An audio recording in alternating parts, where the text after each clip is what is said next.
Emily, did you have something you wanted to give today? I've done so. Well done. I'll put on these flowers for now. Okay.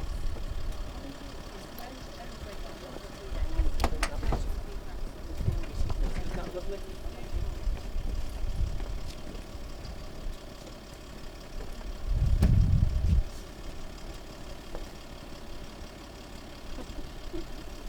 Oh, mate. Just stunning. Yeah. Right. So who's coming then? Emily and Emily.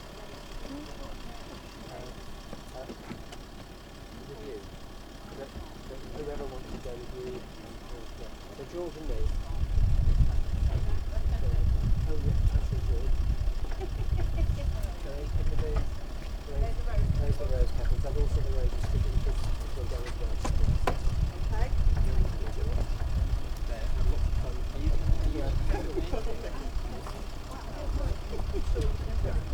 If you go with Hadyn, you go with me, yeah. Thank you. That's what. Dad will come with you, and then is that alright?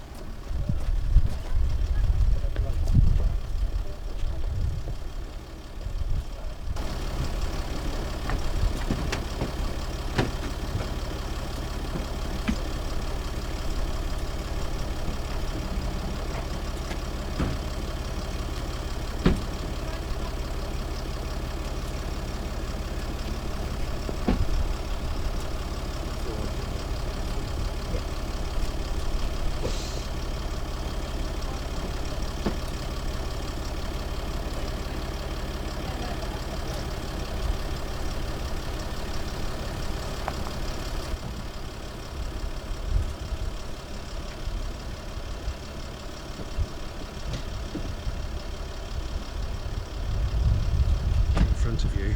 Yes. It's going literally 2 minutes or something like that. We'll let you set the pace then.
to behold thy splendors on the loftiest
Such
Don't make me laugh.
Folks, we're going to be starting in just a few moments.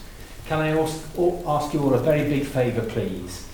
Hadyn is going to be using the Bluetooth technology to talk to the speakers. I don't know whether you've heard, but every now and again, if your phones are on, in the middle of something, you get that noise. And we want to try and avoid that. So if you could turn your phones off, we'd be really good.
Welcome everyone, family and friends. Thank you all so very much for being here today.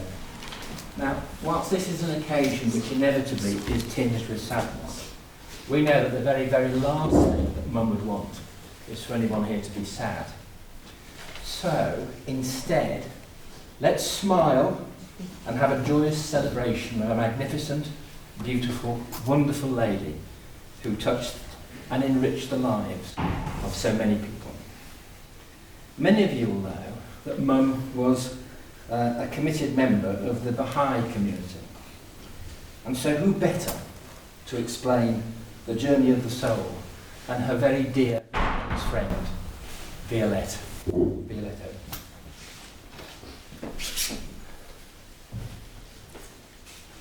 As Shawn said, I think you all know, Sheila was a Baha'i.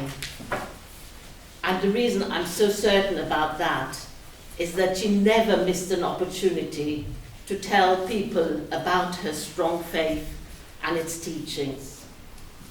Now, in the Baha'i faith, there is no clergy. We don't have any formal position. So I'm not here in any official capacity, but just as a family friend. And I feel honoured and privileged to be asked by the family to say a few words about the Baha'i approach to death, the life hereafter, and the journey of Sheila's soul. Baha'is believe that the soul of an individual joins with the body at the moment of conception and then goes on to live forever. Once the baby is born, the soul starts the second stage of its journey, life on this earthly plane, trying to acquire virtues and spiritual qualities such as love, kindness, generosity, patience, forgiveness, through active service to others. These qualities become the identifying characteristics that our soul takes with it to the next world. To quote from the writings, "What we have left is what we have made of our souls." Sheila was brought up in a loving Christian family, and even at a young age, always had an open mind towards all things spiritual. She often retold the story of an experience in an RE lesson at her secondary school, where the following quote from the Bible really touched her and stayed with her. "I have yet many things to say unto you, but you cannot bear them now. Howbeit, when he, the Spirit of truth, is come, he will guide you into all truth. For he shall not speak of himself, but whatsoever he shall hear, that shall he speak, and he will show you things to come." Years later, in her work as a teacher and head teacher, she got to know children and families from all different religious backgrounds, and it raised questions in her mind. How could one faith claim to be the right one? How could they claim to be the only truth? So when in her 50s, she was introduced to the Baha'i faith by her dear friends, Chris and Ted, with one of the core principles of the faith being the oneness of religion, that they all come from the same God and fundamentally share the same truth. It didn't take her long to become a Baha'i and embrace Baha'u'llah's teachings. And rather than feeling that she had turned her back on Christ and Christianity, she knew that she was taking the next logical step of recognizing the return of Christ in the full glory of the Father, and accepting that all faith share the same essential truth. Sheila lived her life by her Baha'i principles in a genuine and practical way, opening her arms and home to friends and strangers alike, irrespective of racial, religious, or social background. They came from all walks of life, to find comfort in her love and kindness. And she refused to see the bad in people. Not that she was naive, by no means. She knew what people were up to, but always looked at their positive qualities. Somehow, she took the Baha'i concept of one human family quite literally. I don't know how she managed it, but she became the adopted grandmother and auntie to so many children, mother to so many young people, the sister you could only wish for, and at the same time being a kind and loving best friend to all. Her dedication to education, the education of children, will no doubt be mentioned later on. So suffice to say here that bringing out the very best in every child through loving encouragement seemed to be in her very DNA. She embodied the concept of children are the most precious treasure a community can possess, for in them are the promises and guarantee of the future. Her contribution to the teaching of religious education in Birmingham was so phenomenal that I went recently to a meeting, this is now over 10 years ago, and people in the education department are still talking about it. So now that Sheila's soul has left her body, and like it says so beautifully, not just left her body, the bird has burst its cage asunder and is soaring into the heavens. And she has entered the spiritual worlds of God on the final stage of her journey, returning to the Creator. And we can be confident that, as the writings say, she will be beholding God's splendor from the loftiest mount. So as well as celebrating Sheila's life and honoring her memory, the beautiful readings and music chosen by family and friends for this service will no doubt help the progress and upliftment of her soul. And surely the best way to honor Sheila is to honor her faith. That remarkable strong faith that she held onto steadfastly with all the tests and difficulties to the very end of her life.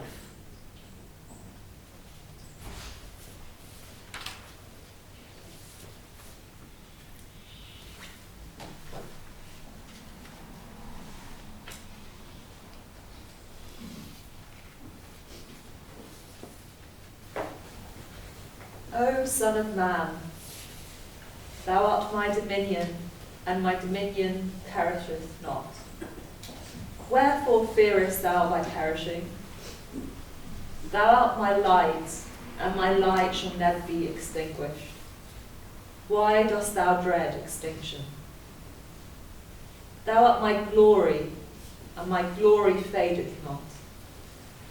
Thou art my robe, and my robe shall never be outworn.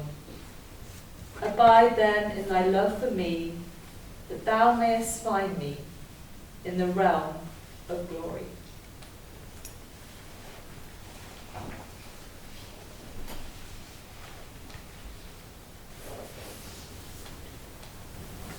The body of man is a temple in which the spirit or soul develops.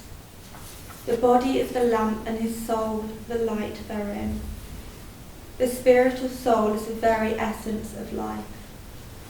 The spirit does not need a body, but the body needs the spirit, or it cannot live. The soul can live without the body, but the body without a soul dies.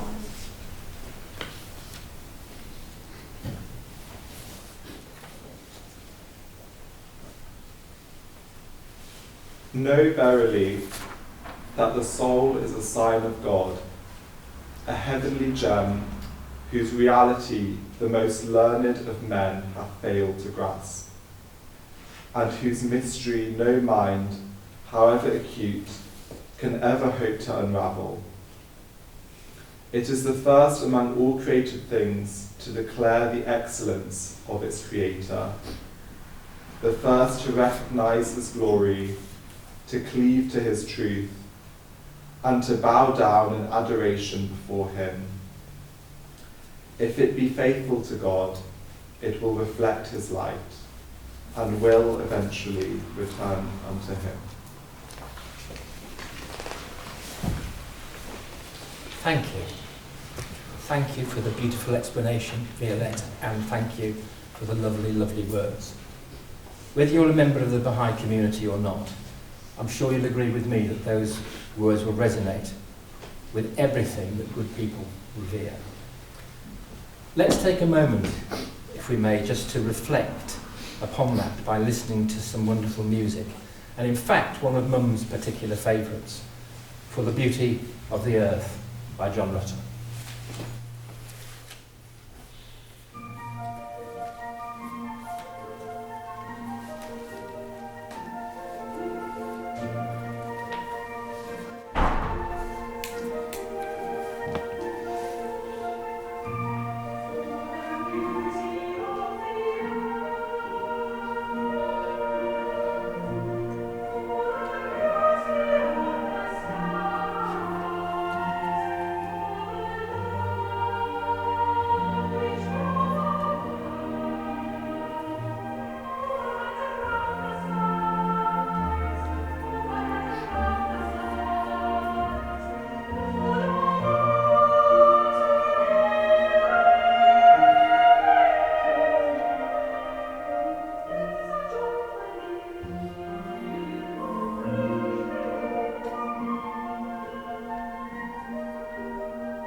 It was very difficult to put into words how special our mum was. Not only to us, but to so many people. So Hadyn and I thought that as she devoted so much of her life to us, and how she had prioritised us, and how she'd made sacrifices for us, it would be fitting that we say some words at this moment. And indeed, after Hadyn and I have said some words, I'm going to ask if anybody else would like to say anything. But first I'm going to ask my dear brother Hadyn to begin. A huge and colossal thank you to everyone for being here. A really warm welcome. It's a significant comfort to me that I know for sure that you're here to celebrate the life of our wonderful mother. I promise you I'll do my very best to get through this without too much of a crackly voice, but I hope you'll understand if I don't always succeed. The 14th of July, when Mum passed, was probably the most challenging day of my life. Because, not just because I lost my mother, but because I lost my dearest friend. A friend who loved me unconditionally, which is a rare and precious gift, and not one that's easy to lose. Now, all of you here, and those who are watching at home, such as the marvel of modern technology that Mother's funeral is being broadcast, I think you should be quite amazed by that. You'll all have your own memories of Sheila and what she meant to you in a way that's unique to you. But that had an overwhelming number of messages of condolences and cards and expressions of love since Mum died, which really are a testament to her decades of influence, compassion, dedication, commitment to the growth and development of other people. So I'm just going to give you a small selection, if I might, of some of the things that a couple of people have said who aren't able to be physically here today. So her long-standing colleague Heather and her husband John, they said Sheila meant a great deal to us. As the head teacher of Whitehouse Common, she was so caring and wonderful with all the children. One of Mother's remarkable skills was just a phenomenal way of being with children. But for me as a teacher, as a young teacher, she was a brilliant role model. Always a yes you can person. She was very creative, always interested in everyone and everything, and she certainly inspired me as a brand new teacher. Her sense of fun and enthusiasm have helped me grow and enjoy every minute as a teacher, but also as a person, and she'll be much missed. One of her former pupils, Jack, and his family, he said, your mum was always a real beacon of light. Her positivity shone through when we were struggling. She was one amazing lady.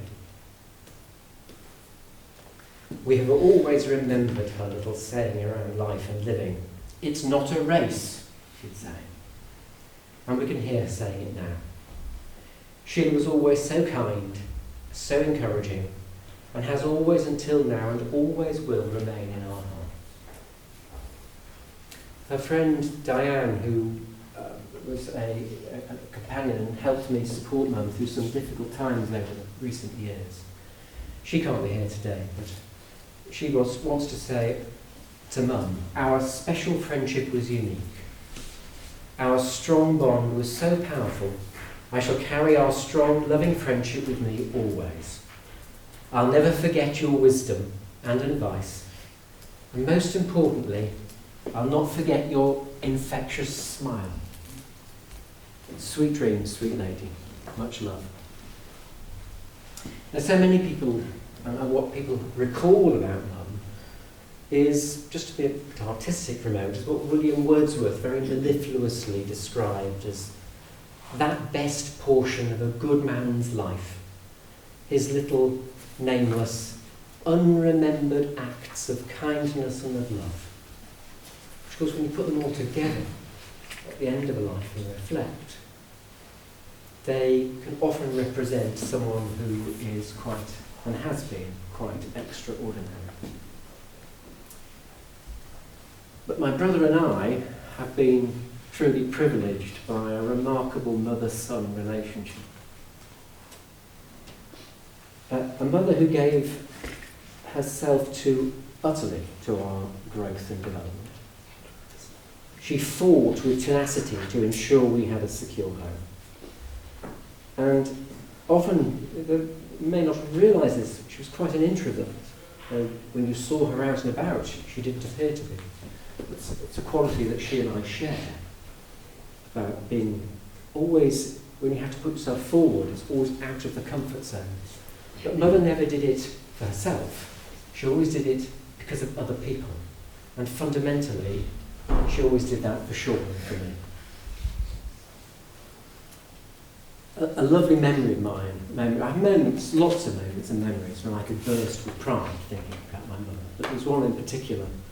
In the early 1990s, 2 or 3 years before Mum retired, and she had over 25 years of fabulous retirement. You know, how on earth she ever found time to work in those 25 years prior to that, I don't know. She had such a rich retirement.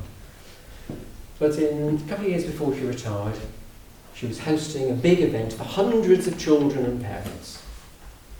And there was, as you might remember, large school halls and venues, lots of cacophony, noise, children, and no one able to calm down. Until Mrs. Williams walks into the middle of the hall, says nothing, and does this. And within seconds, complete silence in the hall. Such was the humble authority she carried, but more importantly, the depth of respect that people instinctively had for her. And that moment I thought, wow, that's my mother.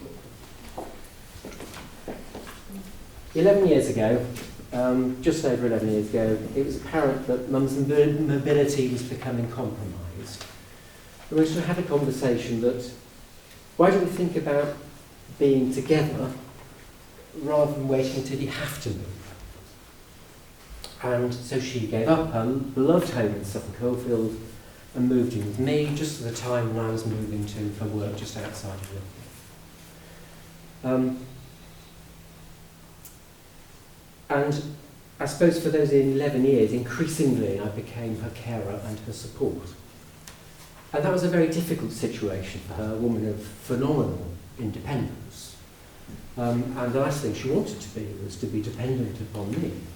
And she knew the sacrifices that I was making, and she struggled with that. And we would talk a lot about it, and mostly, you know, we coped with the situation.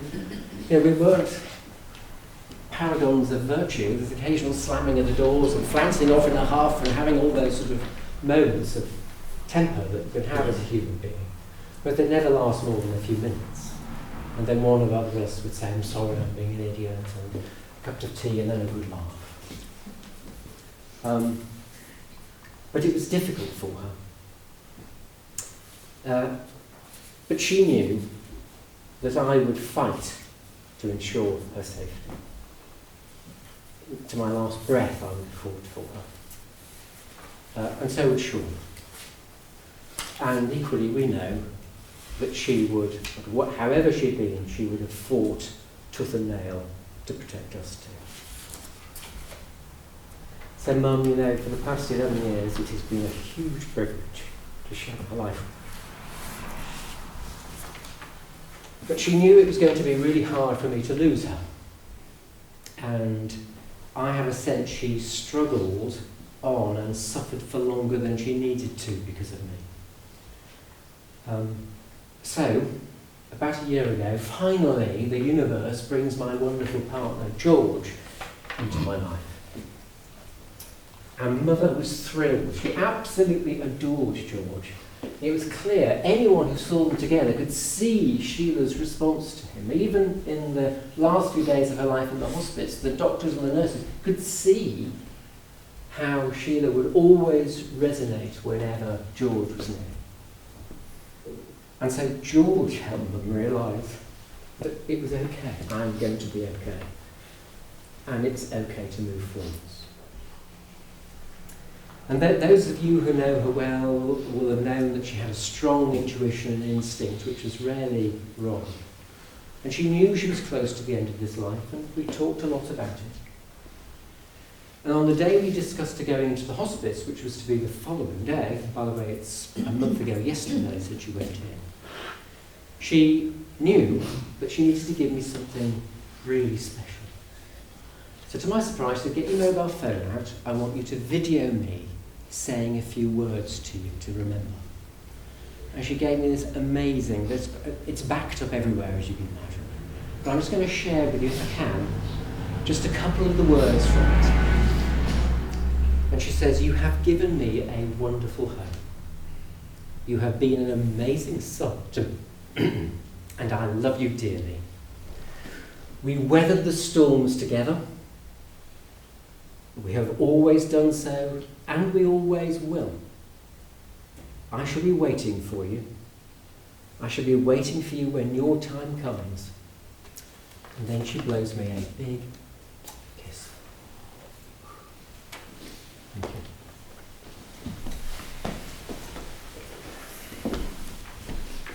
How do I follow that? Let me adopt all the things that Hadyn has said about our beautiful mother. She was always our rock. We knew from when she soothed us as children, fought our corner, teased us, pretended to find our jokes funny. Mine were, his weren't. She was there for us, for whatever, whenever. Her marriage to our father was not always a happy one. She did all within her power to hold it together, at great personal sacrifice and cost. It's something that's defined her over the years. Yet despite the personal sacrifice, she still had time and love for her work as a teacher and as a mentor for others. She adored passing on skills to provide the keys for others to open the doors to their lives. As a head teacher at Whitehouse Common First School, she was a clarion call for excellence in all the key disciplines. But excellence to her meant doing the very best that you were capable of. You didn't have to be an Einstein. It was getting the very best out of you. Her school was vibrant. It was vibrant with music, art, tolerance, and Diane, who's here, will remember that so very, very well. Tolerance and respect for others and their beliefs. On entering the school, there was an electric buzz of smiling, happy children and staff, enthralled at the joys of learning and exploration. And as Violet has mentioned, it was regarded as a model and was roundly praised as such. And she would even do Thought for the Day on the local radio, embracing her ethos of respect and tolerance. And indeed, when she retired, and I'll say a little bit more about retirement in a moment, so many past pupils came back to undertake something called the Sheila Williams Farewell Concert. It was one of the most magical things, because she brought music into the hearts of so many people. And some people had gone on to be concert level standard. And they came back to undertake, do you remember it? The wonderful concert. I want to mention a particular person that she taught, a little boy who had one of the most unsettled starts to life. And she made it her business to become someone he ended up regarding as his mum. The authorities had even drawn up the adoption papers, and she would have adopted him had our father not declined to do so. Nevertheless, she became his lifelong mentor. Hadyn and I regard him as a brother. We're so proud to have him here today. His name is Lawrence Mere. He's done well using the love and skills that he was so eager to acquire. And now with a good job, beautiful family, he and his gorgeous wife Marty have become foster parents and adoptees to others to balance love, to provide balance, love and stability into many young lives, selflessly giving back so much. Loz, Mum was very proud of you, and so are we. She also adored and was very proud of her granddaughter, Emily. She loved their time together, especially when Emily did things like her hair and her nails. If you get a chance to look at Emily's nails later, you'll see the sort of thing I'm talking about. Em, I haven't told you this yet. Forgive me, this is difficult to get out. But she told me to tell you that she will always be beside you whenever you need her. In June of 2018, I became engaged to my lovely Diane. Miss Diane. Mum called her Nuna, and they loved each other. And because of COVID, we've had to postpone our wedding until, in fact now, June of next year. Mum was so looking forward to the wedding, wasn't she? Which we had to postpone a couple of times. But before she passed, and in fact while she was in the hospice, she made it very clear to me she was still coming anyway. And Mum, we have no doubt. I owe Mum decency, integrity, empathy, tolerance, respect, all underpinned with the power of unconditional love, which unites all things. That unity, which I later discovered, was the bedrock of her Baha'i faith. The beautiful faith which embraces the essential worth of all religions and the unity of all people. How I shall miss the laughter, the banter, the teasing. My first recollection of her laughing uncontrollably when I was about 4. She was with me, walking me around some department store with her mum, my nana. And they were deep in conversation and were trying to get me onto an escalator. Mum became exasperated with me because I didn't appear to be moving until they realised that in fact the escalator was coming down and not going up. I've never, and I can remember it to this day, hysterical, uncontrollable laughter. Of course, always at my expense, it usually was. My last recollection of that hysterical laughter was when she was in hospice. And in fact, it was on a Saturday, 4 weeks ago, the day after she went into the hospice. We just laughed together, and it doesn't really matter about what. It was simply something that identified her, a sense of humour that radiated as a beacon, delighting all who were privileged to witness it. She wanted to retire, in fact, a couple of years before she did, but the Education Authority in Birmingham begged her to stay on to assist in, amongst other things, the development of the religious education syllabus for the city of Birmingham. Of course, she did. And when she, as Hadyn has been mentioning, when she in fact retired, she didn't really retire at all. She continued doing all kinds of things, and as a special coach for children who needed personal and special guidance. She was always active, always engaged. She embraced the Baha'i faith. She cared deeply and passionately about the environment and how we should be saving our planet. She simply never stopped. And it was only when her health began to deteriorate that she felt trapped and caged. She wanted to do things that her body would no longer let her. She tried not to let the pain show, but she knew she was hurting. That pain was eased by the joy of her friendship with Jenny Harrison, her son Andy, and their 2 beautiful children, Jamie and Sophie, who are here. Mum regarded Jenny, you as her daughter, a daughter that in fact she'd never had. And she loved you and your family, and loved Jamie and Sophie as if they were her own grandchildren. Her day-to-day pain was also eased, and Hadyn's mentioned Diane, her great friend Diane P. Diane would do all manner of things, but best of all was being Mum's companion. And the times that Mum said to me, I don't know what I'd do if I didn't have Jenny and Diane. She's also been blessed with the most fabulous, caring and loving neighbours. And the Candola family are here today. You're wonderful. You've been wonderful. And I want to thank you all so much for loving and caring for our mum. She also adored her Siamese cats, one of whom is sick this morning.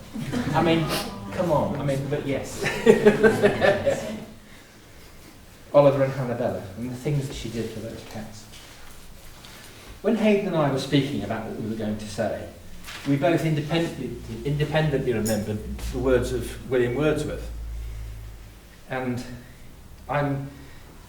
he's already referred to part of it, the nameless unremembered acts which add up to something extraordinary. Now those were lines that were taken from his poem, composed a few miles above Tintern Abbey on revisiting the banks of the Wye during a tour on July the 13th, 1798. He started to write that poem on the 14th of July, 1798. Mum, of course, died on the 14th of July. A passage from it, only a passage. These beauteous forms, through a long absence, have not been to me as is a landscape to a blind man's eye.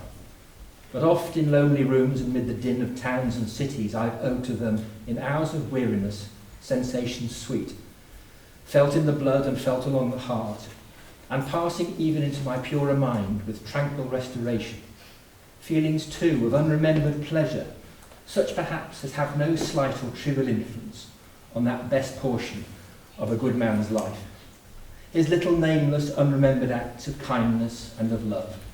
Nor less I trust to them I may have owed another gift of aspect more sublime, that blessed mood, in which the burthen of the mystery, in which the heavy and the weary weight of all this unintelligible world is lightened, that serene and blessed mood, in which the affections gently lead us on, until the breath of this corporeal frame, and even the motion of our human blood, almost suspended, we are laid asleep, in body and become a living soul, while with an eye made quiet by the power of harmony and the deep power of joy, we see into the life of things. Wasn't he right? Yeah.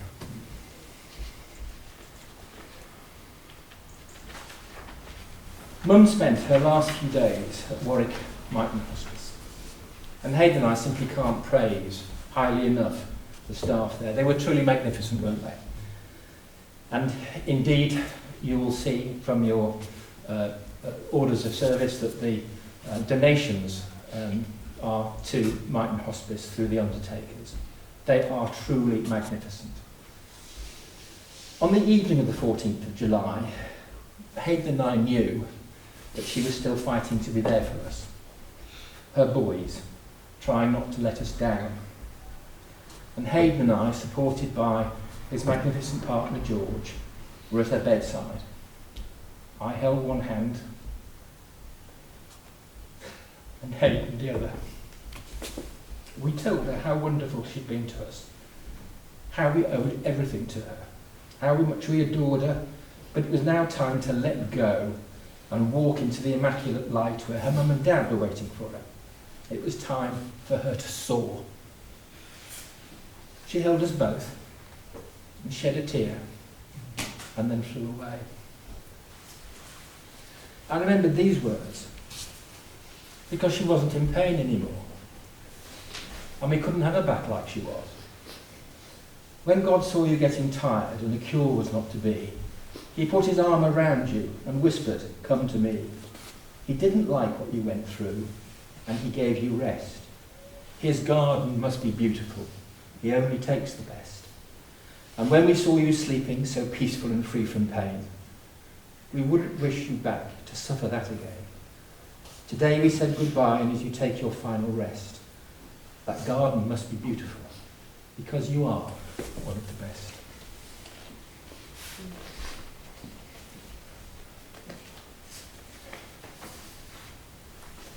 So Mum had flown.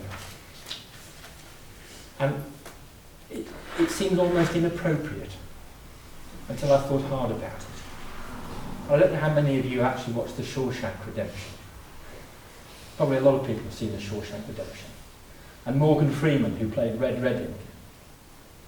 and some lines from him seemed somehow to be very appropriate, and he said this: "I have to remind myself that some birds aren't meant to be caged. Their feathers are just too bright. And when they fly away, the part of you that knows it was a sin to lock them up does rejoice.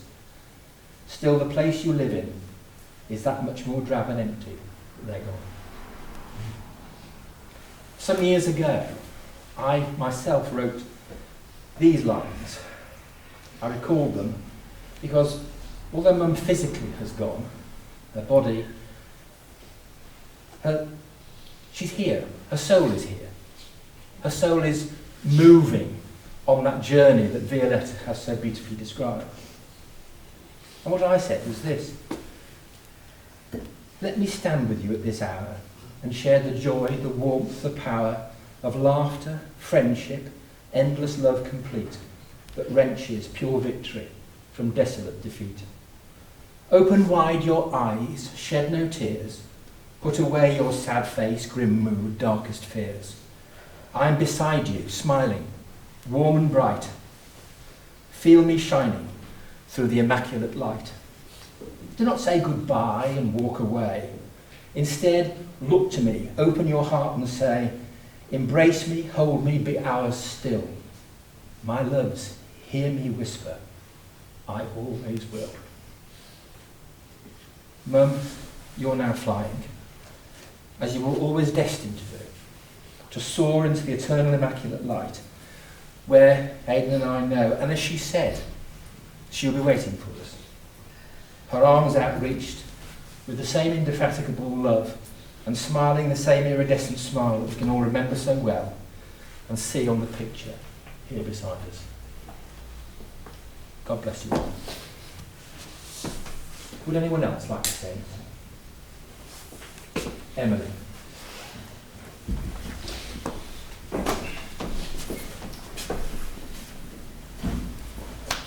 And Anna loved the comfort of her home. It was always full of warmth, joy, laughter, kindness, love and compassion. I want to share a poem that was very special to her by Baha. My home is the home of peace. My home is the home of joy and delight. My home is the home of laughter and exultation. Whoever enters through the portals of this home must go out with gladsome heart. This is the home of light. Whoever enters here must become illuminated.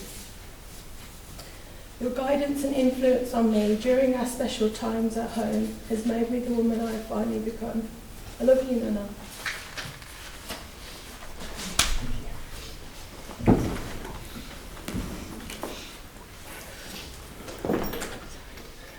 I'm going to ask that we just reflect for a little while and listen to some wonderful music.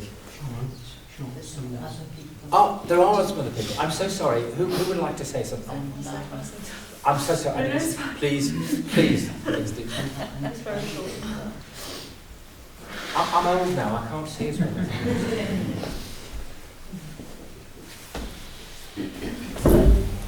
Yeah, Sheila was an extraordinary person. She was my teacher at primary school, and as Hadyn and Shawn have shared, she literally lit up assemblies with her passion and storytelling abilities. She cared so much about every child and parent, and that's what made her so special. I have fond memories as a child of leading the whole school during the Baha New Year celebration assembly in the song We Are Drops, which is about oneness, and Sheila was supporting me as I looked down into the sea of children. Even though I moved on from White House Common, where Sheila worked, she continued to support me with my English and creative writing, giving me the confidence to believe in myself, as well as of course being meticulous and making sure I used the correct grammar. Sheila went on to help my brother and my sister in the same way, and I know they're both deeply grateful for that. As we grew up, Sheila would continue to be part of our lives. Whenever you saw her at an event, she would give you a huge squeeze. She gave the best hugs. She continued to be interested and proud of the different milestones in my life and that my siblings, Bella and Leo, especially when I went on to study English literature at university, after having spent many hours with her writing stories in my childhood. at her home in Sutton Coldfield. Leo, my brother, shared with me that he loved Sheila's determination and tenacity, which was shown in earnest when she went to visit him at the Baha World Centre in Haifa, which is literally built on the side of a mountain. She was like a spiritual aunt to me, Bella and Leo, and we will really miss her. Thank you.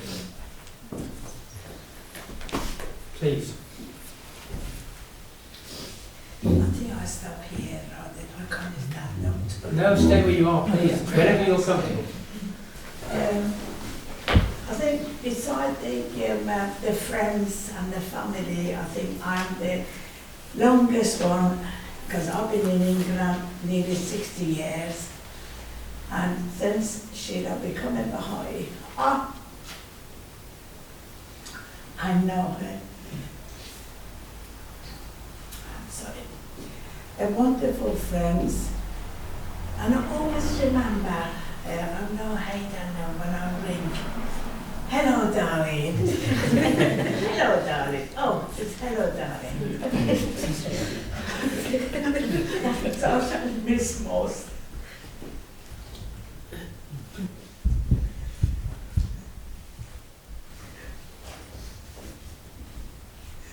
Sorry.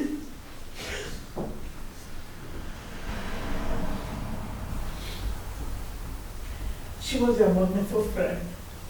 She always used to, I said, Sheila, darling, when I'm reading or if I'm saying something, please correct me.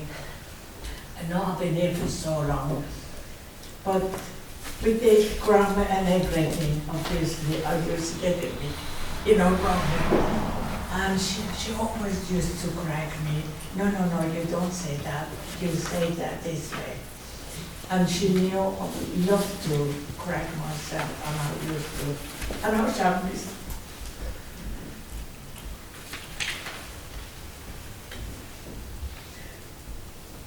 I shall miss it's mine. I shall miss it, darling. I love her. I knew her for a very long time.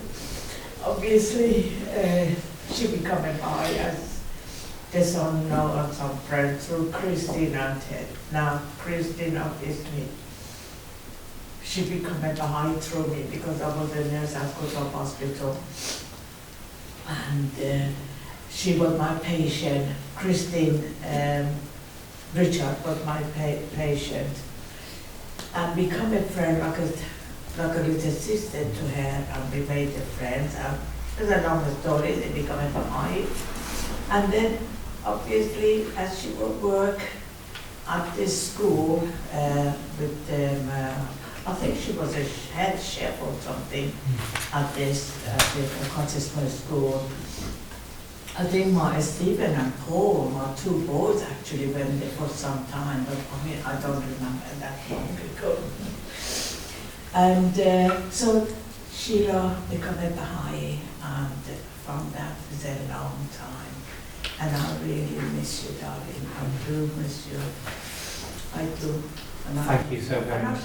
Don't worry, I'm getting your age. I'll be there soon. I'm only talking about, I'm only talking. But I'll be there soon. I'll be there with him. But thank you very much, and God bless you all. Thank you so very, very much indeed. Anybody else? Well, shall we reflect on all of that? And I think we're going to play, Hadyn's going to play a little more music. And perhaps, very appropriately, it's In Paradisum from Requiem by Foray. It's sung by Catherine Jenkins, who was one of Mum's very famous artists, favourite artists. Famous artists? Favourite, yes. Thank you.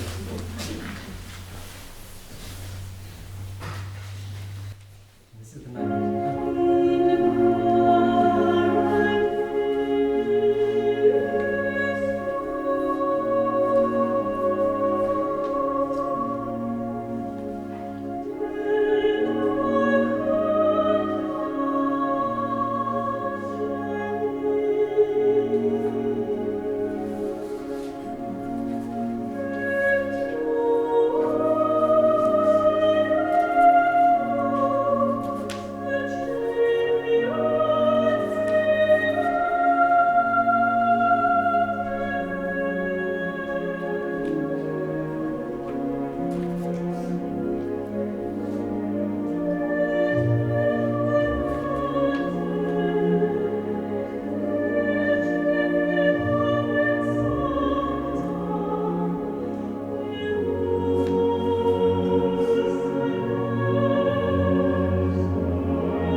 O Son of Being, thy paradise is my love, thy heavenly home, reunion with me.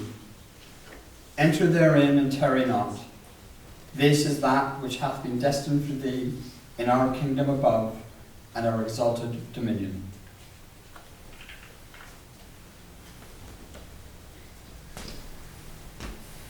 Know thou of a truth that the soul, after its separation from the body, will continue to progress until it attaineth the presence of God in a state and condition which neither the revolution of ages and centuries nor the changes and chances of the world can alter. It will endure as long as the kingdom of God, his sovereignty, his dominion and power will endure.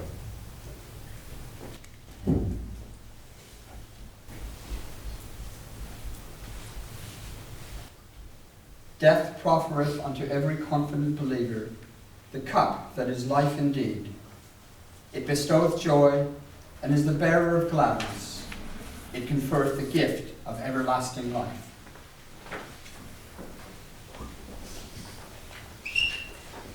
This is faith. To walk where there is no path. To breathe where there is no air. To see where there is no light. This is faith. To cry out in the silence of the night, and hearing no echo, believe, and believe again and again. This is faith. To hold pebbles and see jewels. To raise sticks and see forests. To smile with weeping eyes. This is faith. To say, God, I believe, when others deny. I hear when there is no answer. I see though naught is seen. This is faith. And the fierce love in the heart, the savage love that cries, hidden thou art, yet there. Veil thy face, mute thy tongue, yet I see and hear thee. Love. Beat me down to the bare earth, yet I rise and love thee. Love. This is faith.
Glory be to thee, O Lord my God.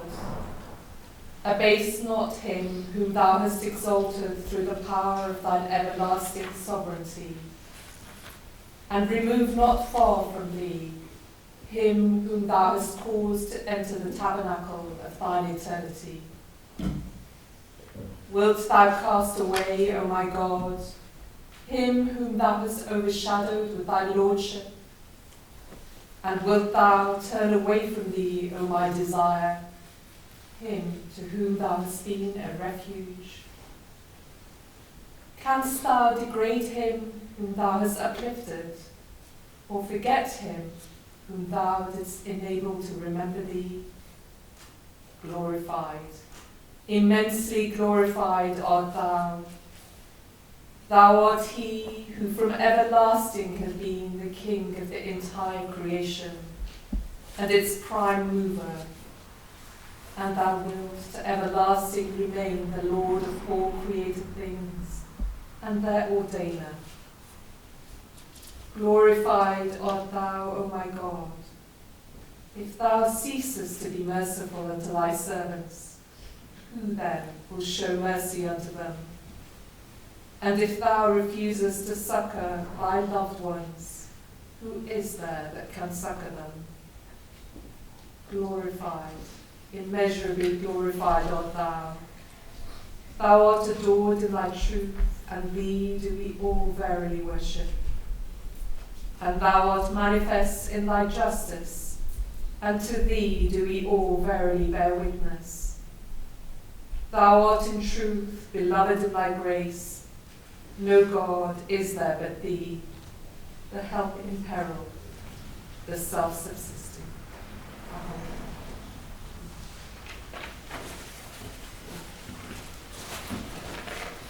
From the sweet-scented streams of thine eternity, give me to drink, O my God. Within the meadows of thy nearness, before thy presence, make me able to roam, O my beloved. Into the heights of the paradise of thy reality, let me gain admission, O my adored one. To the melodies of the dove of thy oneness, suffer me to hearken, O resplendent one. Within the garden of thine immortality, before thy countenance, let me abide forever, O thou who art merciful unto me.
Thank you all so very, very much for being here today, helping us to say farewell, helping us to remember.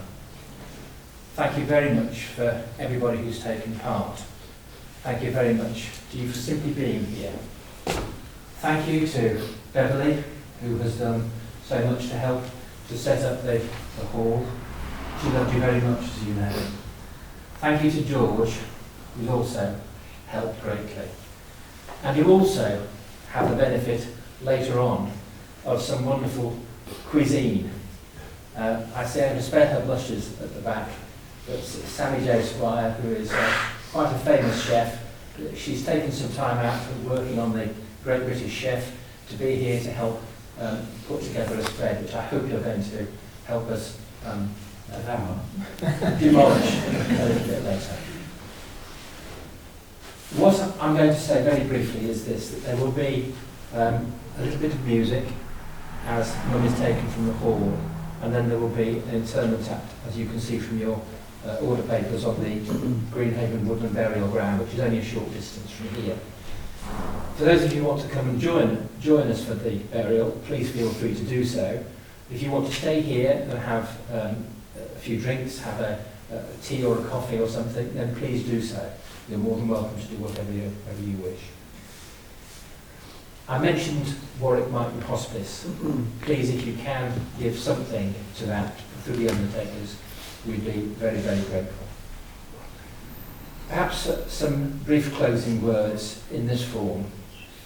There's no light without a dawning, no winter without a spring, and beyond the dark horizon our hearts will once more sing. For those who leave us for a while have only gone away out of a restless, careworn world into a brighter day. Well, Mum has flown, and we know that she's now soaring. We know that she's now flying. So what better way to reflect on that as she leaves us from this room by listening to Randy Crawford's One Day I'll Fly Away.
I don't know the place.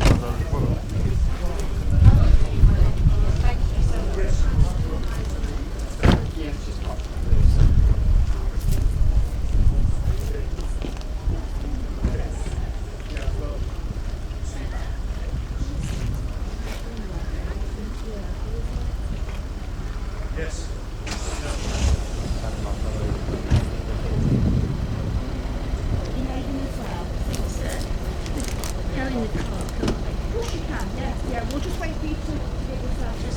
Just can't walk there. That's fine. We've got plenty of time.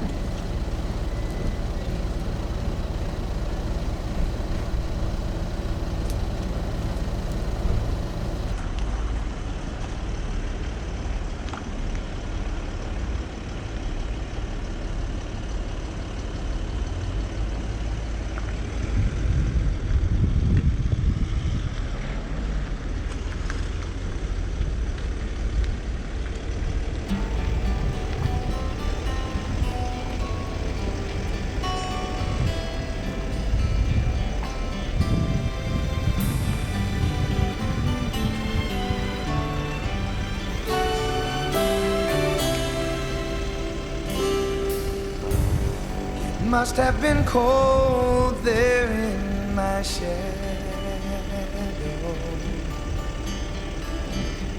to never have sunlight on your face.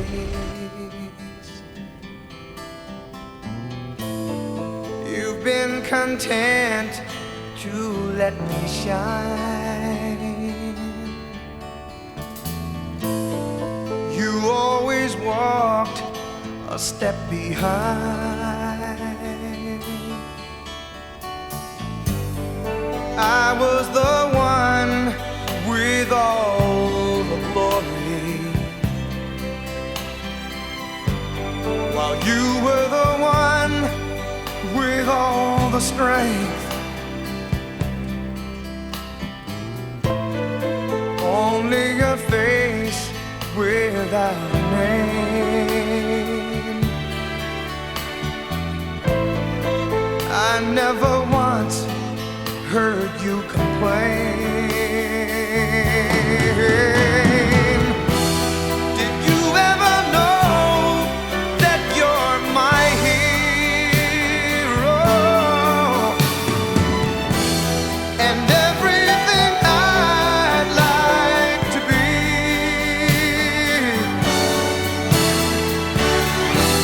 Well, I can fly higher than an eagle, but you are the wind beneath my wings.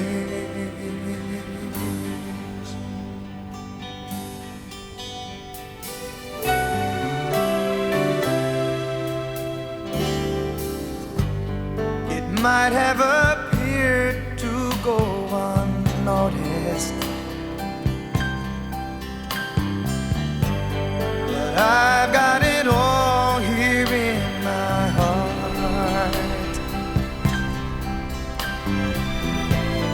I want you to know I know the truth. I would be nothing without you. Did you ever know that you're my hero?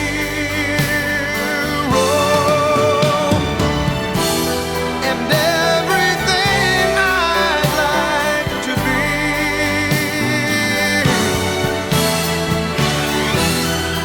I can fly higher than an eagle. are the wind beneath my wings.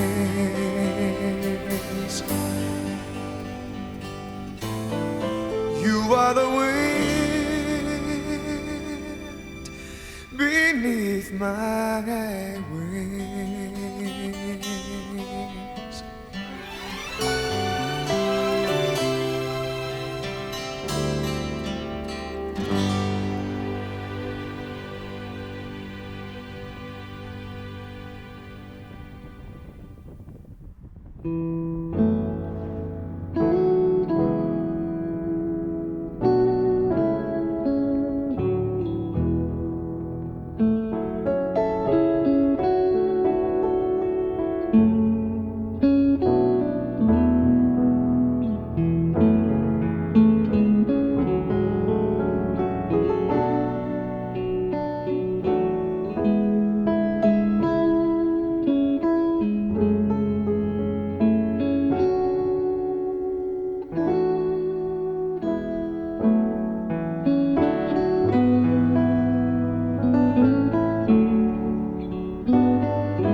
told you there's no one above you. Filled my heart with gladness take away my sadness, ease my trouble, that's what you do. All the morning sun and all its glory, reach the day with hope and comfort too. And you fill my life with laughter, you can make it better. Ease my troubles, that's what you do. Cause the love is divine, and it's yours and it's mine like the sun.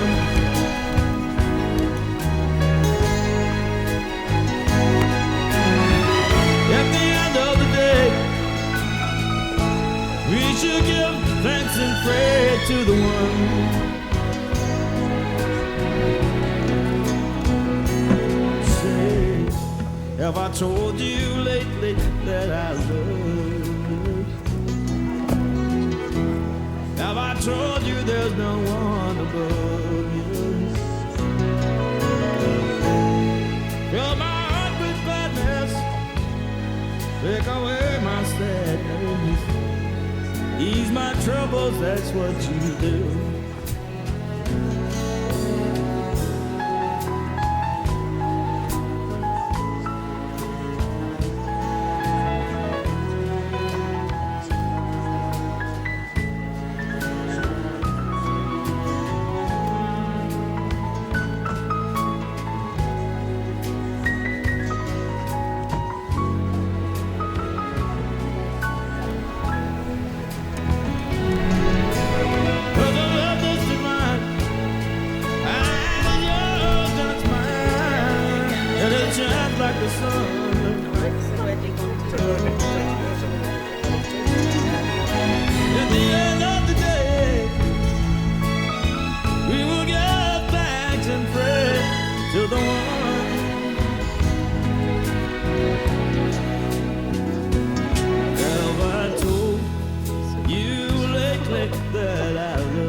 No, after the special prayer that has to be said. Yes, thank you.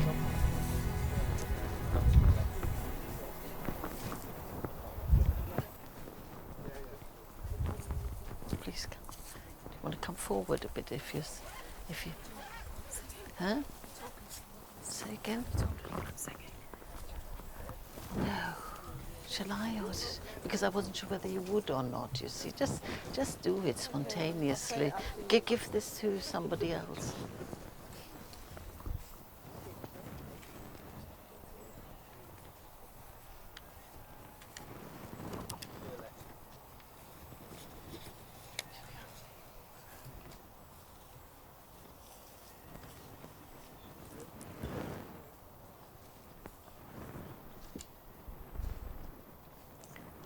O my God, this is thy handmaiden and the daughter of thy handmaiden, who hath believed in thee and in thy signs, and set her face towards thee, wholly detached from all except thee.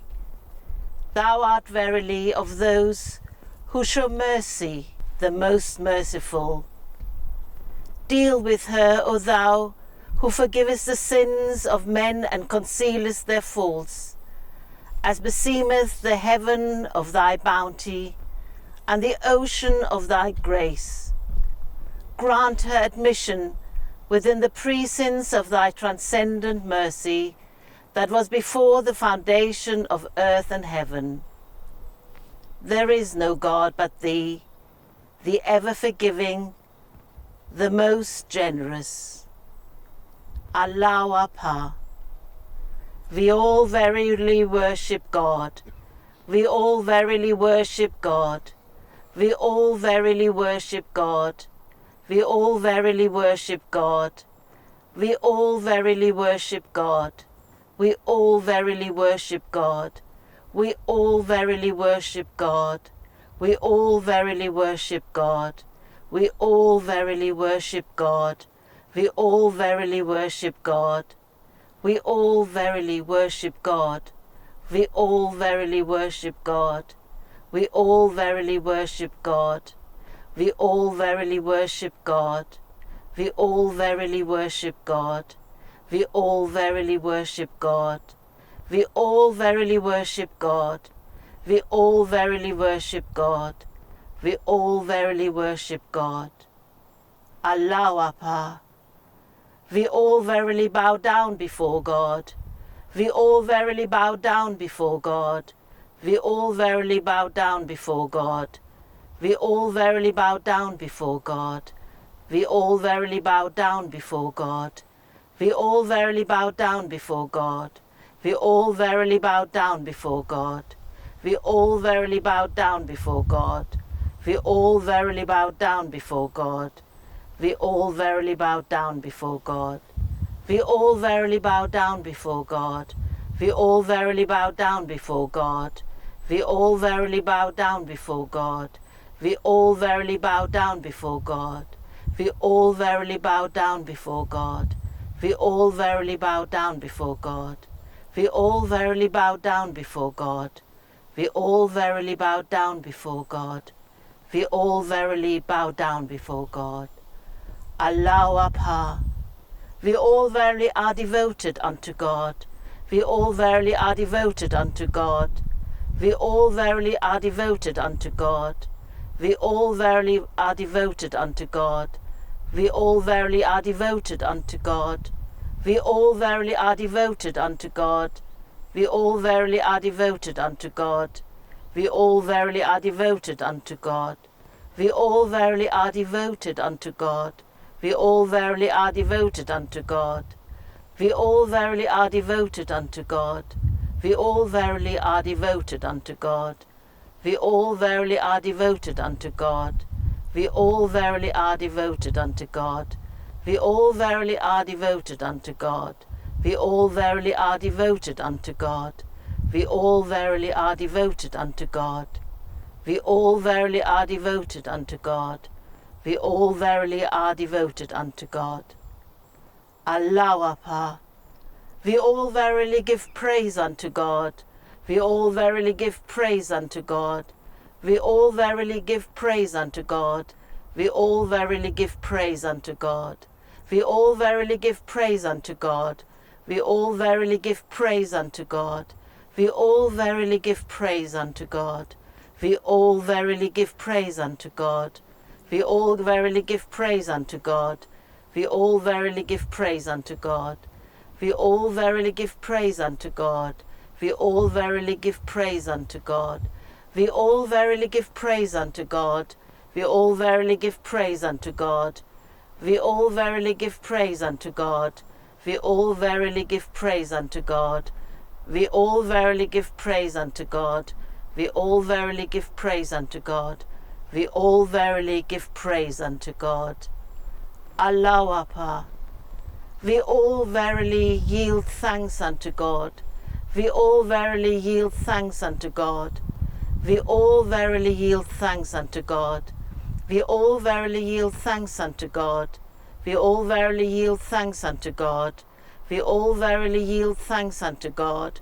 We all verily yield thanks unto God. We all verily yield thanks unto God. We all verily yield thanks unto God. We all verily yield thanks unto God. We all verily yield thanks unto God. We all verily yield thanks unto God. We all verily yield thanks unto God. We all verily yield thanks unto God. We all verily yield thanks unto God. We all verily yield thanks unto God. We all verily yield thanks unto God. We all verily yield thanks unto God. We all verily yield thanks unto God. Allow Apa. We all verily are patient in God. We all verily are patient in God. We all verily are patient in God. We all verily are patient in God. We all verily are patient in God. We all verily are patient in God. We all verily are patient in God. We all verily are patient in God. We all verily are patient in God. We all verily are patient in God. We all verily are patient in God. We all verily are patient in God. We all verily are patient in God. We all verily are patient in God. We all verily are patient in God. We all verily are patient in God. We all verily are patient in God. We all verily are patient in God. We all verily are patient in God.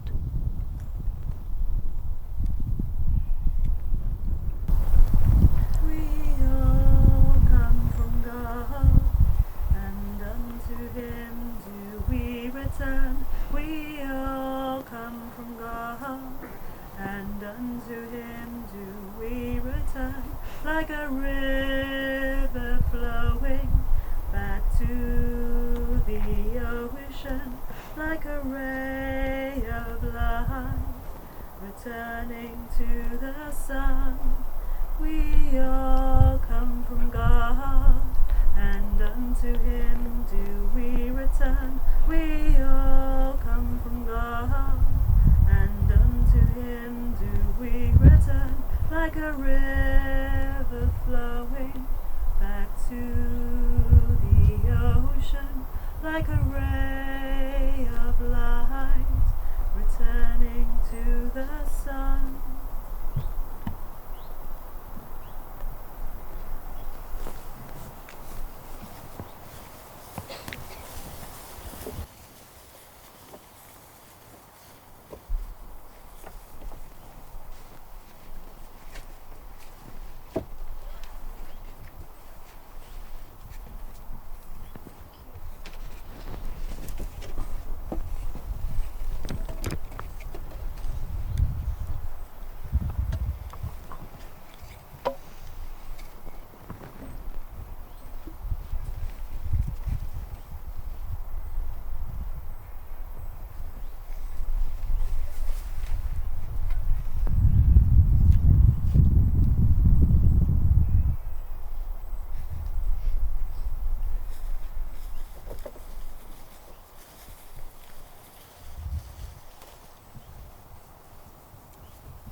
surface she was so strong.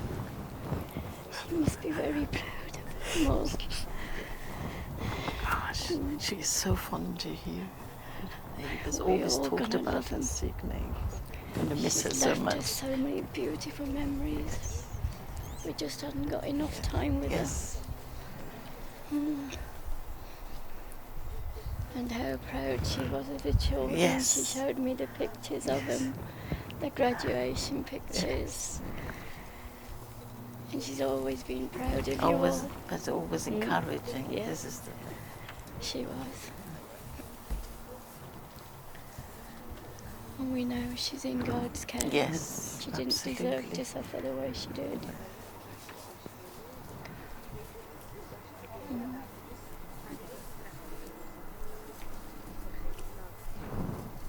And your sons are here, Yes. both your sons.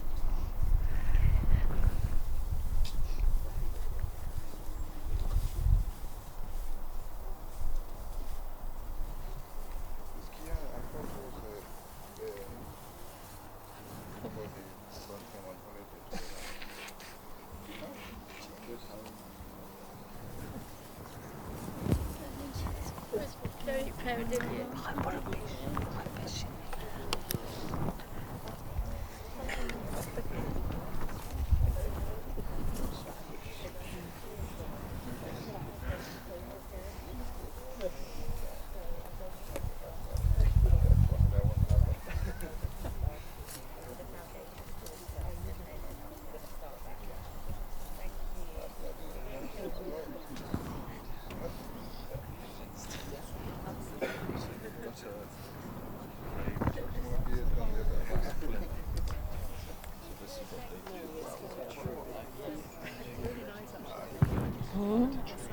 Well, I like this.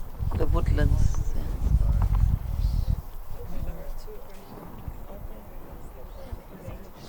Yeah, loads. All these poles. You see these wooden sticks? They're all... Oh, I see.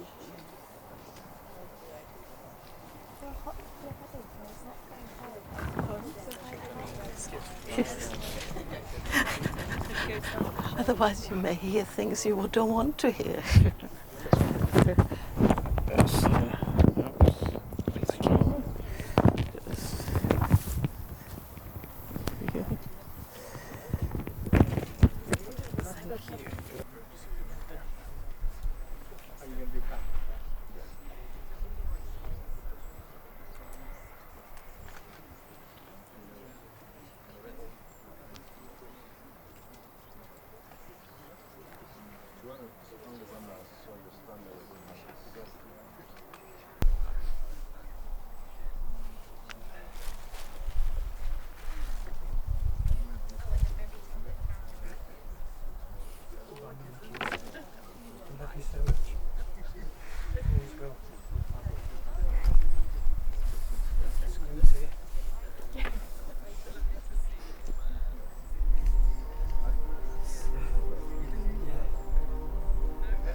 Thank you very much for your help. See, I'm a bit short for room. A bit short for room, you see, for us. Thank you very much. Bye. Lovely funeral director. Very, very nice guy.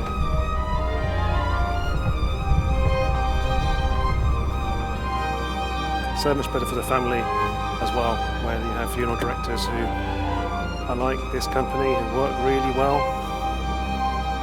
They work really well with others who are also all trying to help and do the best for the family as well.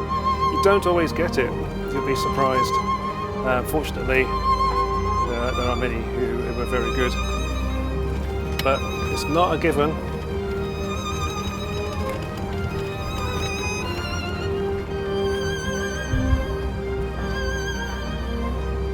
It's extremely dusty down here. I'm just holding back from the car in front. I could do without all the dust going into the camera.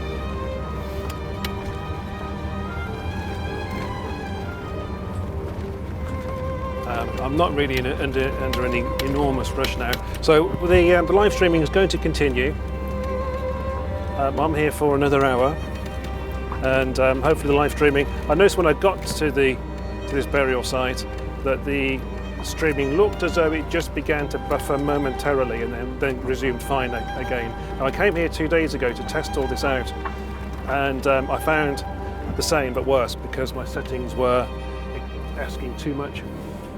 So I've deliberately chosen settings which are a compromise between giving you a good picture but not the best picture, because the best picture would be no picture at all where we've just been to, because from experimenting and testing I found that settings today work just perfect as a compromise between quality and not getting anything at all. So driving back to the village hall where the streaming will continue for one more hour. We're expected to see some cricket as well and people having some refreshments and conversating. If anyone has some stories they would like to put on camera, I'll be doing that as well.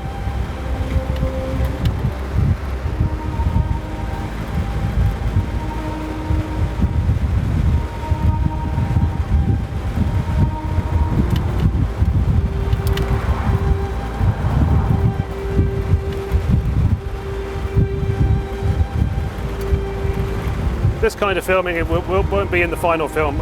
This is why I edit and use multiple cameras. But at the moment I've got no other cameras apart from this one running.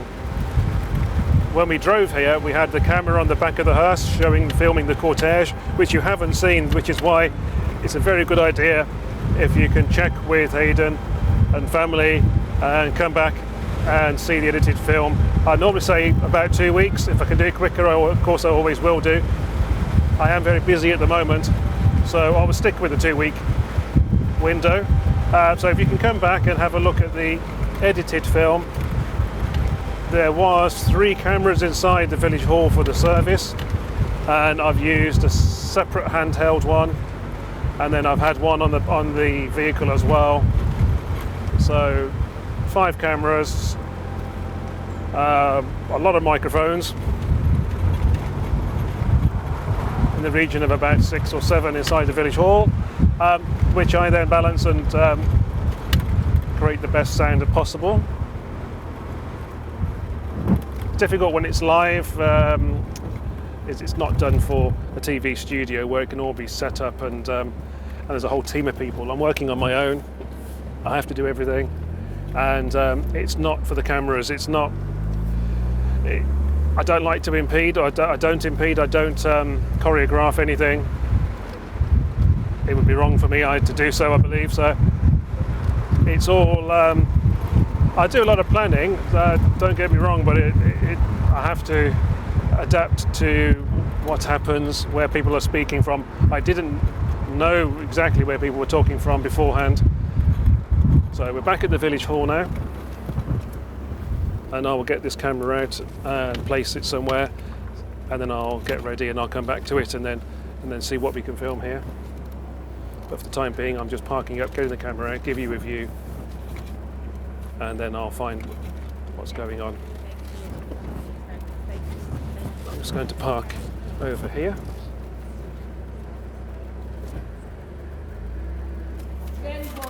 The first ones are, the second ones are Sep and Lee, or Mushroom and Lee. Mushroom and Lee. They're not them magic mushrooms, are they? Disappear. Yeah.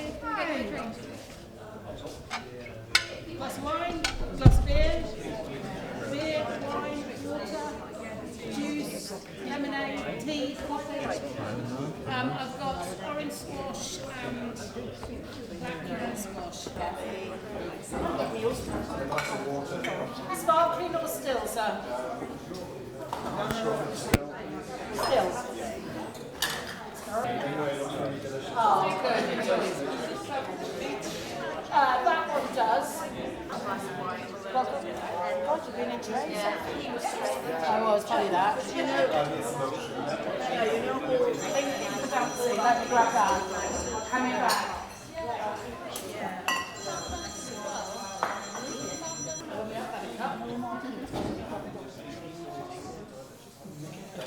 I think we're okay for now. Yeah. I think we're okay. You're in MasterChef. Have another one if you like. Yeah.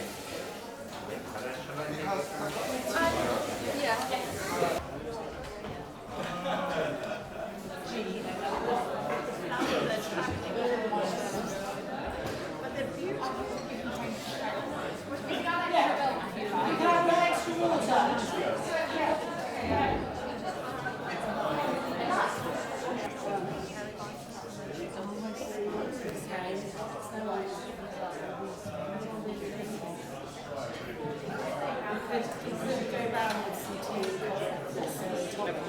It's been a long time. How are you?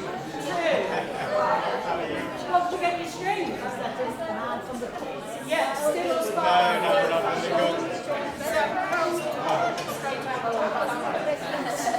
Very happy with that. That side. To drink, you can have sparkling water, still water, squash, tea, coffee. She would have come, but I said, I'll speak to Shawn about that, nothing to do with me. just to get a mum up. What's squash? I've got Some of that. As you had I walked past in the street, but I don't know if you would have recognised me either. Oh, thank you. Yeah. They have something to do with it. I'm the one that hides away.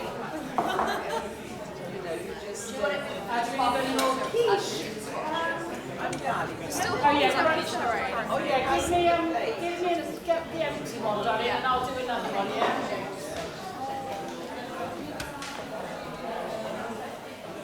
It's got to be something that you is there anything you're looking for?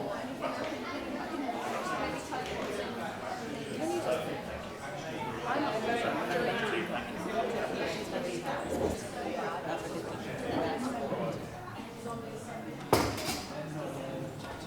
So what can we get you? You don't remember me. Oh God, I do! Oh my God, how are you? Very well, thank you. Oh, long time no see. Very long time. One of you wriggly jigglies a sandwich and into the tray. Another one? Yeah. Are you then? Would you like these? Yes, please. You got one. What happened? How are you sitting? Milk and sugar?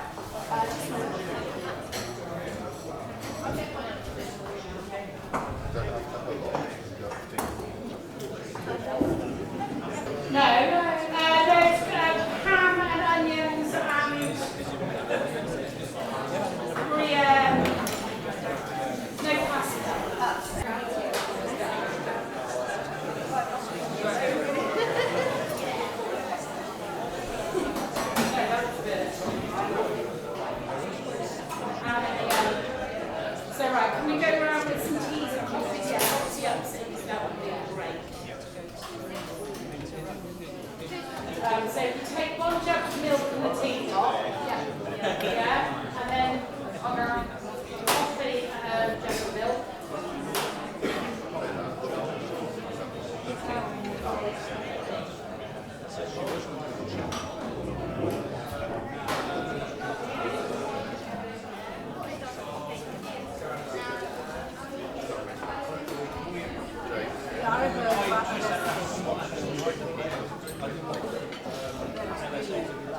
Yeah, I heard about it. One big seller.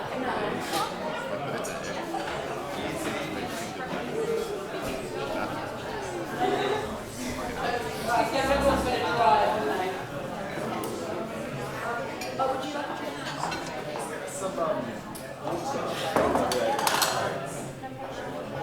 Sparkling or regular? Just regular. Okay, is it okay to start? Oh, that's not, that's not, yeah, that's not bad.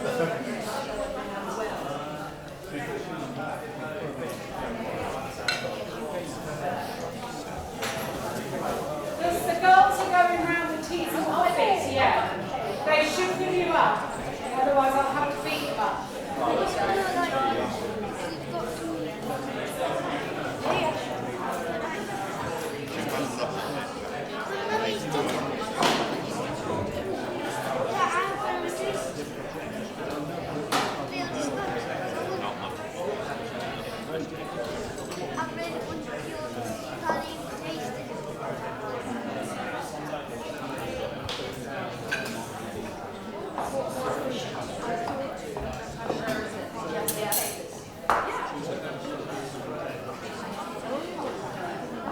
The lady who's looking for tea and coffee, I'm not too sure. Yeah.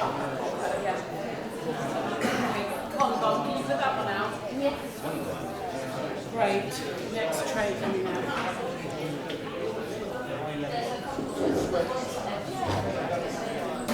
Great.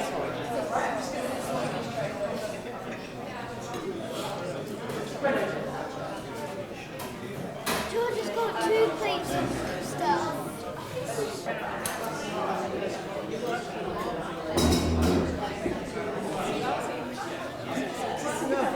I'm going so you know,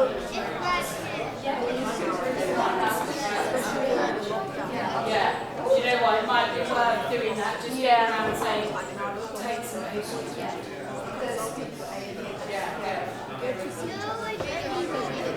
Coming back to you. Oh, come and get you.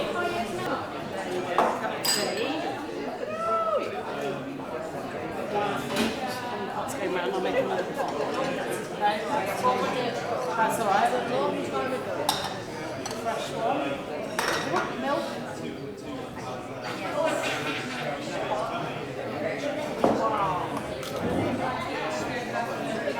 Yeah, I'm just going to make some more. What can we get you?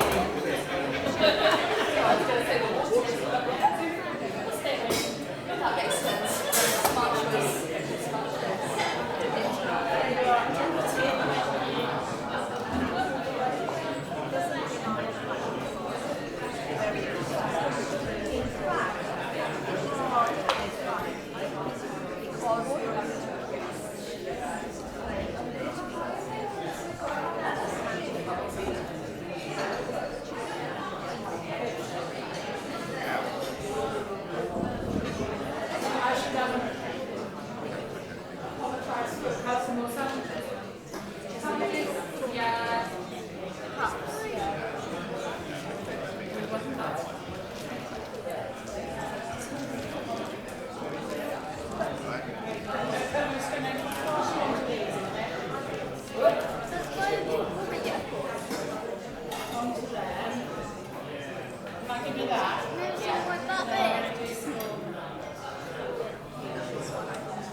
most people will start taking sweets. Sorry.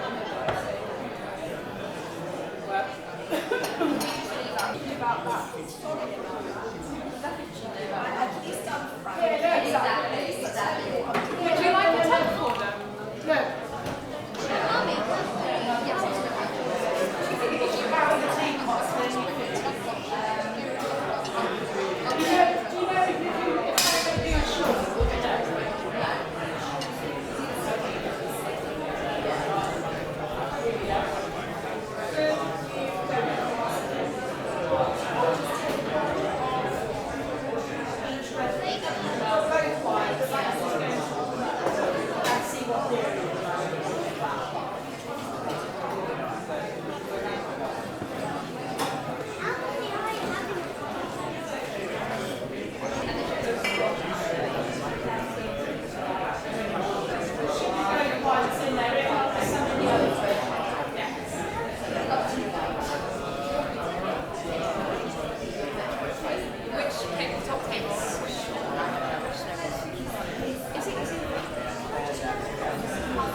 That was 6 this morning. I did a lot on Thursday, so I had a catch round yesterday near Lilbourne.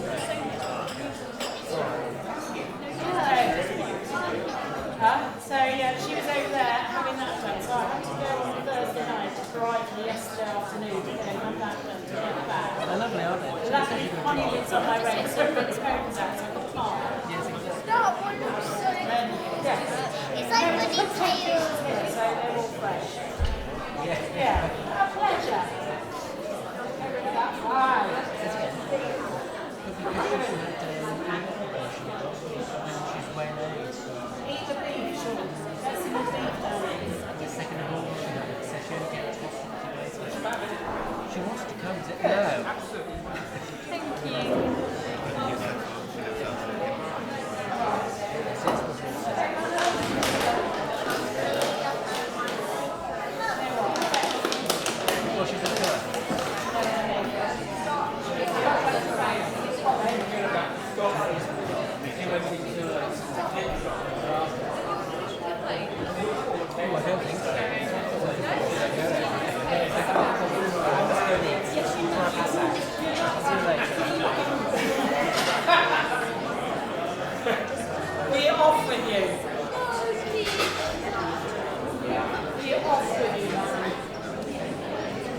find all the tea the cups. So you just literally.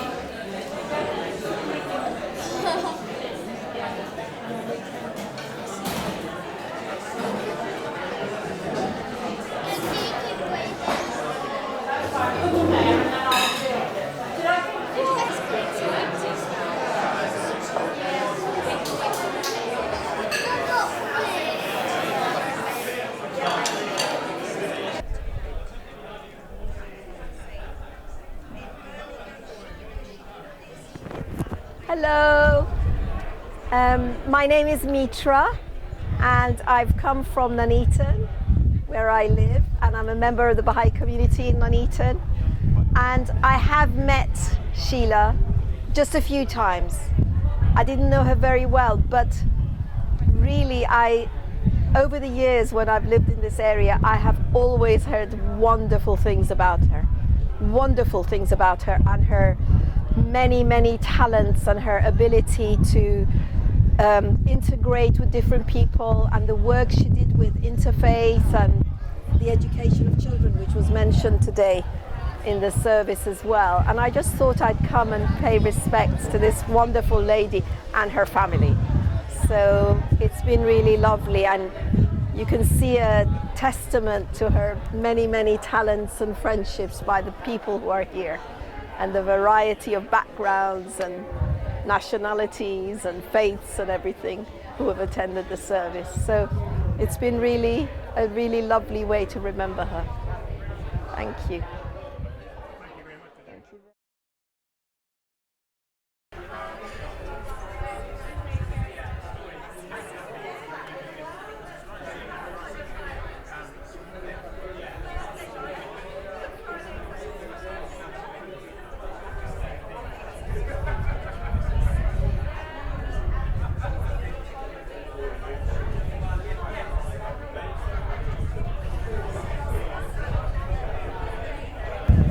So I'm not sure who to address it to, but I'd just like to say to Sheila, thank you for all the love and support you've given our family, particularly our children.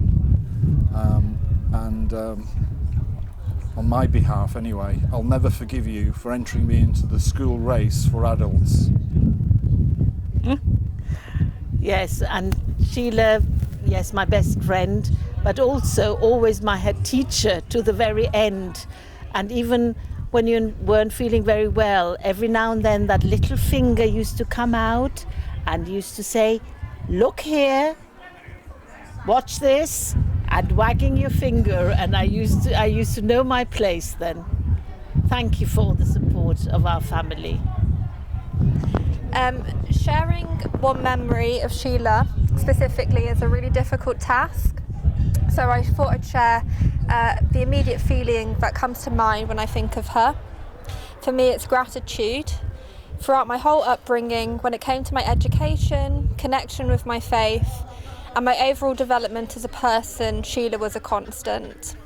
From teaching me how to read in my childhood and giving me the confidence to walk into an exam hall, to travelling to Paris to visit the house of Abdul Baha and reminding me that I should always be proud of myself. She was there helping me in a way that no one else could.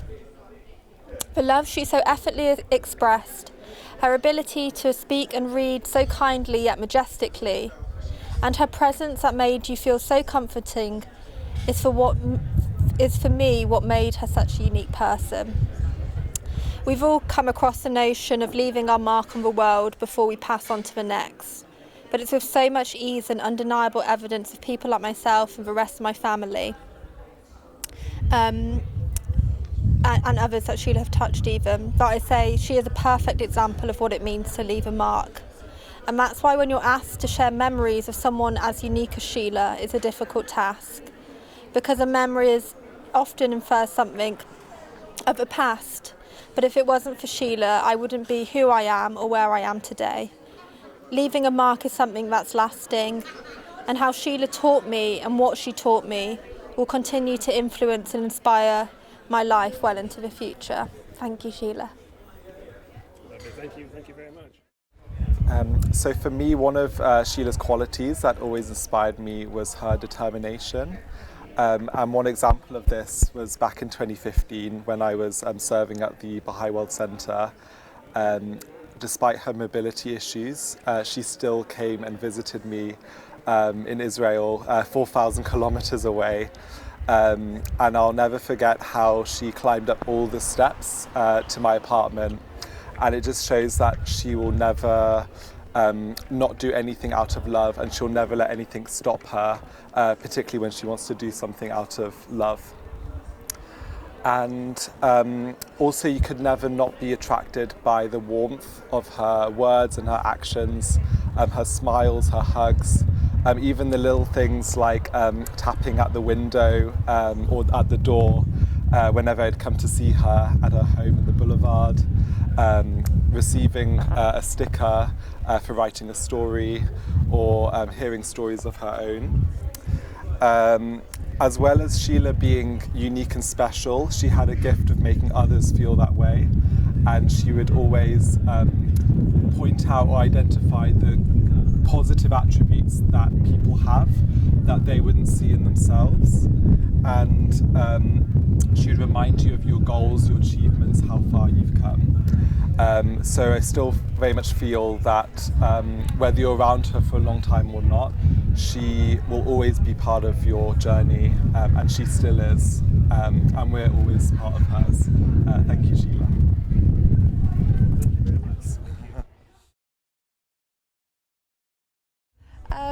I remember the spirituality course that we did with Sheila.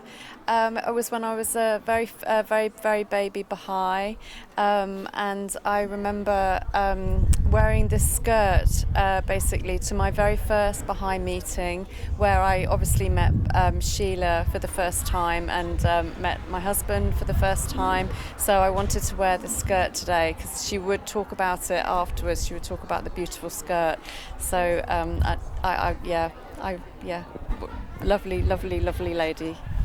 Yeah,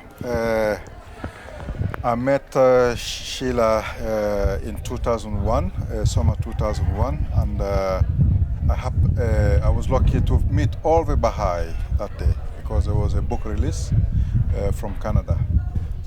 And I found her very gentle and caring.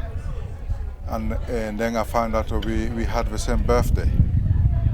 So every April she used to remind me, it's soon our birthday. So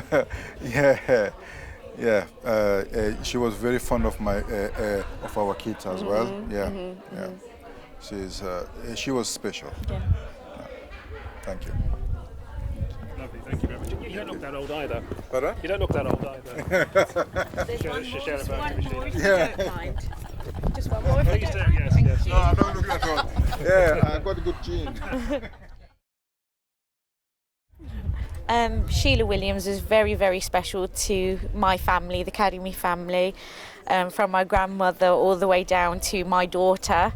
And I never forget Sheila. The wonderful thing every time you saw Sheila was the amazing embrace that she would just grab you and embrace you with the utmost love, and was always so joyful every time she was around us, and I never forget that.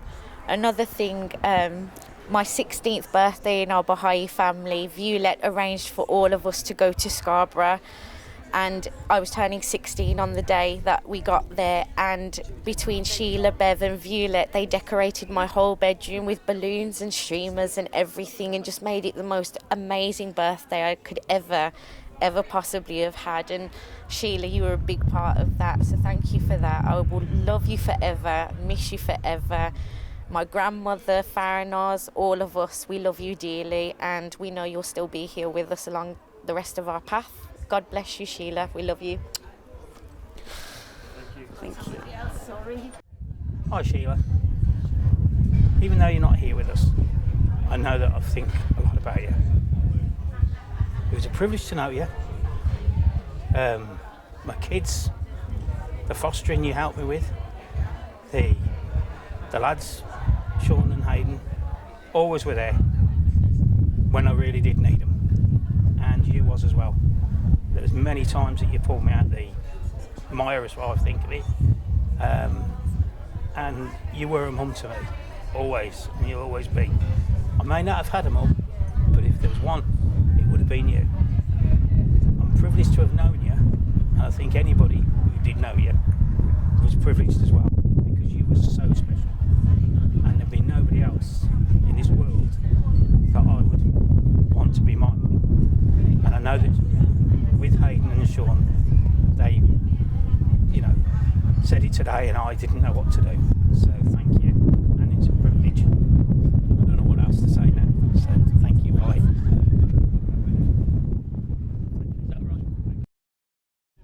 Okay.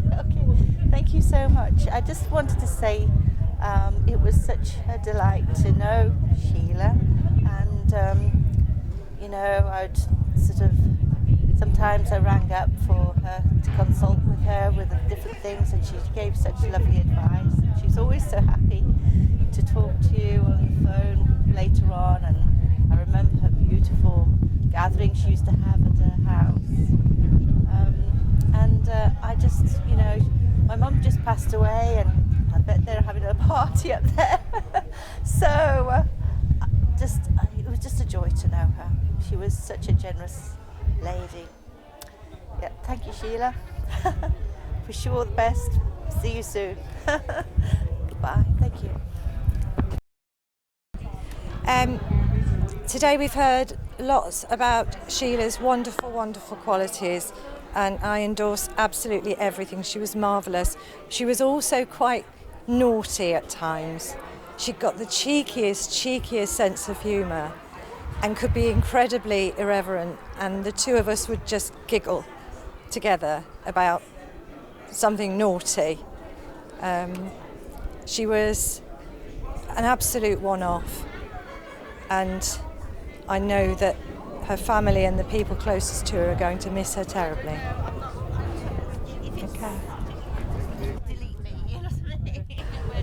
Well, Chris and I lived next door to Sheila back in 1977, and we had I had one small child and then we had a second, and so Sheila was hugely significant in being positive and helpful and a wonderful, wonderful neighbour. And there was one day my two were arguing in the garden together. They were about age 4 and 2, and I was saying, "Shh, Mrs. Williams doesn't want to come home from work and listen to two little children arguing in the garden." And suddenly her head popped up above the fence and she said, "Judy, enjoy it. I don't mind, and it'll all go so quickly." And those two children are now 46 and 43. Sheila was a fabulous neighbour, always bright, smile, laughter, and whenever I think of Sheila, it's her bright smile and her laughter that we remember most. And although we've not seen a lot of her since they moved to out here to Rugby, I have a chat every year. We chatted, and the last chat I had with her was at Christmas, when she knew she was so poorly, but she was still positive, chatty, and that wonderful laugh. We'll never forget Sheila. Great neighbour. I knew Sheila many years ago. I think I'm the elder and the longest person in Sutton Coldfield in Birmingham know Sheila. And I always will remember when I used to ring her and used to say, "Hello, darling," and I would nickname, "Hello, darling," and that's I miss her to ring her and I just hear, "Hello, darling," and also she used to, I was so grateful, she used to correct me my grammar, obviously when I talk in English, and she used to say, no, Vahide, you say it this way, the English way, they say it this way. And I was very grateful whenever she has corrected me and everything. And I remember they used to come to see me with Val.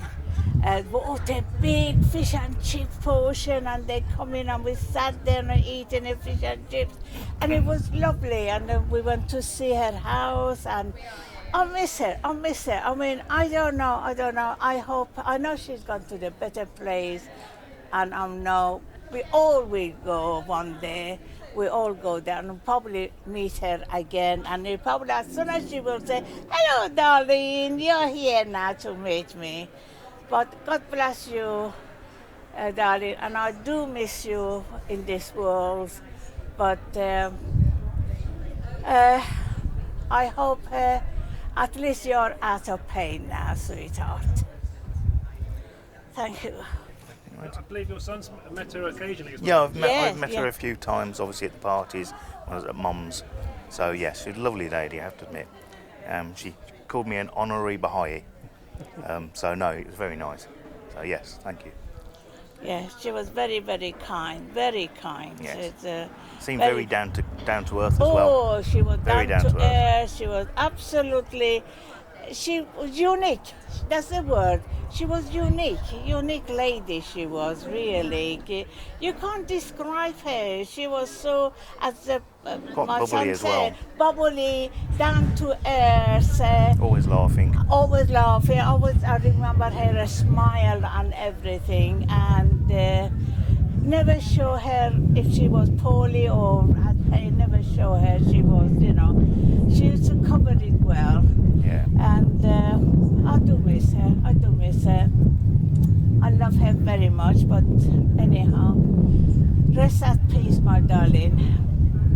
See you soon. Well, not too soon, but I'll see you soon. Don't get my trainers in, will you? Because I'll kill you. I'm Diane. My trainers. Your trainers? I've had a knee replacement, so that's why I look fine. What's wrong with those? I look like, my old mother. They look okay. I might even have some very similar. This is for Sheila. Sheila and I met 5 years ago when Shawn introduced me as his girlfriend to Sheila. And I have to say, from the minute I met you, you welcomed me into your family, welcomed me into your arms. And I just can't thank you enough. Shawn's been the most inspirational person I've ever met. And Sheila, we talked a few months ago about you knew you wouldn't be here for the wedding next year. And I showed you my wedding dress and you were just overawed. And I will wear it next year. I will get into it. We spent a lot of time in that bedroom. Do you remember, Sheila? Looking at different, because I said to you I wasn't going to have that wedding dress because it was 2.5 years ago, but you said I must. Then we looked at other wedding dresses and you went, no dear, no darling, it's not for you, you stay with the original. And I just want to say thank you, Sheila, you've brought such inspiration and I just miss you and I will love you dearly. And I promise I will look after Hadyn and Shawn. Lots of love, bye-bye.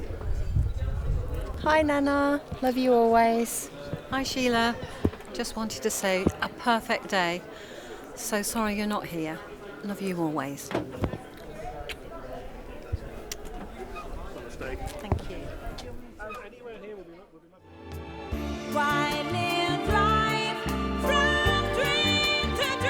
That I believe is that now, so there is no one left who I haven't asked and hasn't given their words and memories and shared those moments with us.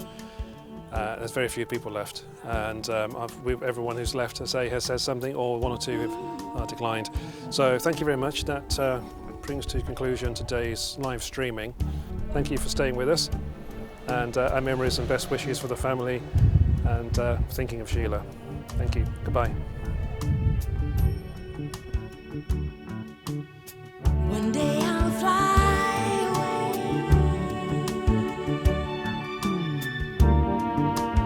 Fly away.